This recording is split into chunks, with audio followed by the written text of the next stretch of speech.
Trending photo কিভাবে তৈরি করবেন। খুবই সহজ, মোবাইল দিয়ে, কম্পিউটার দিয়ে। তো মোবাইল দিয়ে আজকে দেখাচ্ছি। তো সরাসরি মোবাইলের গুগল ক্রোম আসার পরে সার্চ করবেন হচ্ছে Google AI studio. Google AI studio click.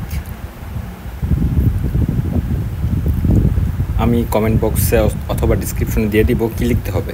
তো আমার কপি করা আছে, সিক্রেট যে চ্যানেলটা থাকে সেটা দিলাম, তারপর পেস্ট করলাম আমি এখানে। তারপরে এই প্লাস চিহ্ন থেকে আমি আমার ফটো নিব। তো আমি দিব হচ্ছে এখন কোন ফটোটা আমি জেনারেট করতে চাই। আপলোড ফাইল, ফটো গেলাম, যাওয়ার পরে হচ্ছে এই ফটোটা আমি এখন জেনারেট করতে চাই। আচ্ছা, অ্যাড দিলাম। অ্যাড দেওয়ার পরে এই যে তীর চিহ্ন দেওয়া, ওইটাতে একটা ক্লিক করব, তাহলেই হয়ে যাবে। তো একটু সময় লাগতে পারে, তো ওয়েট। তো এখানে অনেক ফটো জেনারেট হয়, তো হয়তো 5 সেকেন্ড সময় লাগবে। এই ফটোটা আমি জেনারেট করব।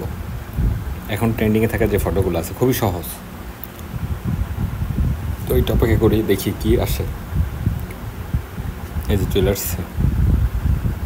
তো এই ফটোটা যদি আমি দেখতে চাই, দেখেন দিয়ে দিছে। তো এখান থেকে চাইলে আপনি ডাউনলোডও করতে পারবেন। এই যে ডাউনলোড চিহ্ন, ডাউনলোড কিন্তু হয়ে গেছে। তো এই ছিল আজকের ভিডিওটি। ভালো লাগলো অবশ্যই। দেখছেন কী করছে কাম। তো অবশ্যই একটু চেষ্টা করুন ফুল ছবিটা নেওয়ার জন্য। তো ধন্যবাদ সবাই, ভালো থাকেন, সুস্থ থাকেন, খোদা হাফেজ, বিদায় নিচ্ছি।